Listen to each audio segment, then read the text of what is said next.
What's going on, everybody? Welcome back to the channel. Today we'll be taking a look at Count Nefaria, one of the first of these Iron Man retro cards that I've received. Looking forward to a couple of figures in this wave, so let's see what we've got going on here. Let's check it out. Now tuning into the Encountered Culture.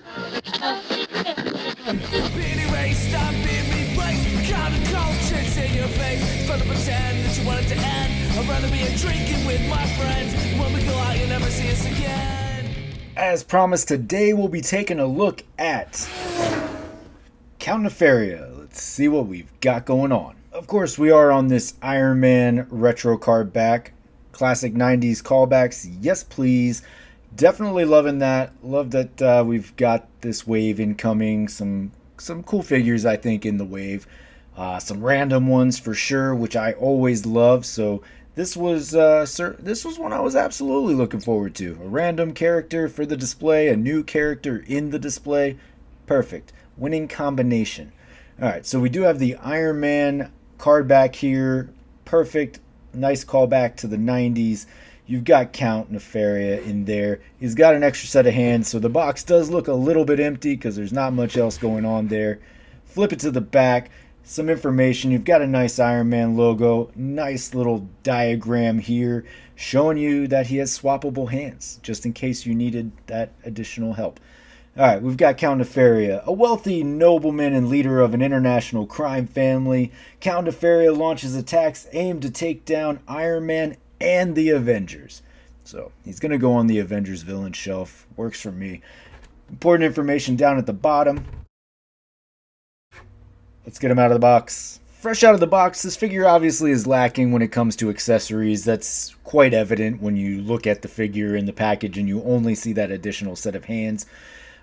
Maybe some effect pieces or additional heads. Those types of things definitely make a difference, but at the end of the day, I don't know that I really need a whole bunch to go with this guy. It's just one of those nice to have types of things, and it really does show when you have it in a package like this and there's so much empty space, right? So it'd be nice to see that filled, but I am still excited about this figure, still looking forward to it.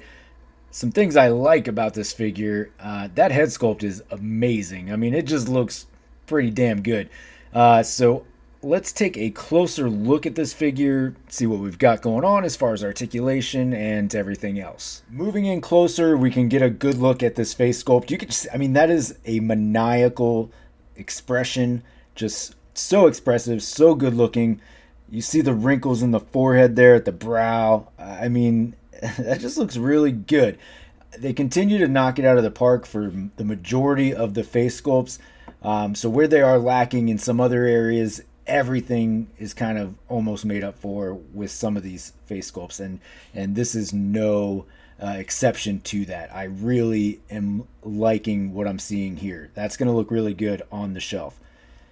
You can see that you have some white paint over the black areas, so that'll be prone to chipping, and it just kind of has a darker look because that white paint doesn't really settle in on the black as much as you see in like the white areas on the chest.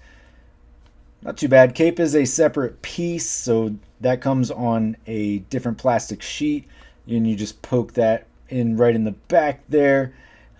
Plugs right in, easy peasy. And then of course the rope piece is separate as well, meant to look like a part of the cape once everything is assembled. Belt is also a separate piece, so you can kind of move that around as you might need to. So nothing keyed in as far as these three items are concerned. All right, let's take a look at the hands. On the figure, out of the package, you do get your set of fists, and you do get your set of open hands. We've seen these hands several times. These ones always come off a little large to me. For your articulation, the head, he will look down all the way so you can get the chin to touch the chest there. And he will look back absolutely all the way into a most unnatural position. So you do get all of that back and forth. You get all kinds of around. It'll go all the way if you need it.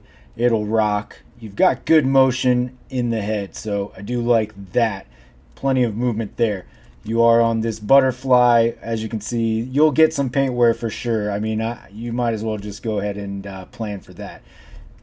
Plenty of rotation all the way around. You do get your upper bicep cut and a double jointed pinless elbow. Nice wide gap there, right? Come down to the forearm. There is no separate cut. The gloves are keyed over on that forearm piece there. Maybe it would be good to get rotation there. It's not super necessary, just one of those more nitpicky things. And then your hinge and swivel at your wrist. You do have your basic ab crunch and hip swivel. So not every character really needs to be super dynamic, imposing, and this is one of those characters, right? He's going to be a super random character on your shelf, super random figure for that matter. I don't know that he needs to be super dynamic, so I'm okay with a simple articulation there. For the legs, he will kick up to there, he will go back to about there, and then out to there. Upper thigh cut and double jointed pinless at the knee, and that leg does go all the way back, foot touches the butt, and then you have your hinge and swivel at the ankle, as well as that boot cut. Actually a very major gap as far as the articulation is concerned there. I mean, you can see pretty much all the way to the peg hole for the cape, and then on the back as well, you get a lot of gap there. So that's super ugly, but I'm not going to see it on the shelf, but keep that in mind. For your comparison, here he is backed up against a few Iron Men. Some Iron Man figures give you an idea of how he might fit into your display, depending on which Iron Man you're using. Maybe you have a Hall of Armor situation. Maybe you just have an Iron Man display. I don't know. But that'll at least give you some sense of how he's going to fit in. A little bit shorter than the three of these Iron Men, which should give you a pretty good idea how he's going to fit next to any Iron Man figure in Marvel Legends. Alright folks, well there you have it. There is your Count Nefaria from Marvel Legends under this Iron Man retro card wave.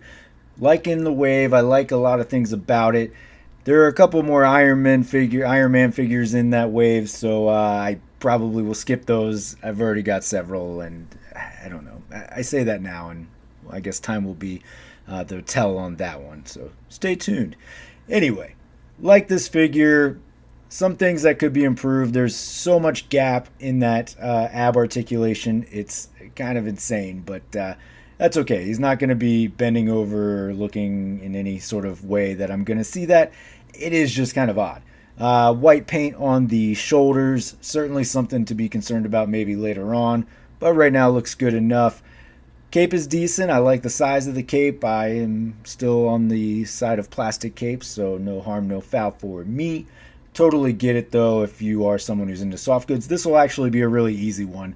The cape pops right out, so super easy to customize that part there. Great looking face sculpt. I love how maniacal this dude looks. It is just perfect for me. I love it.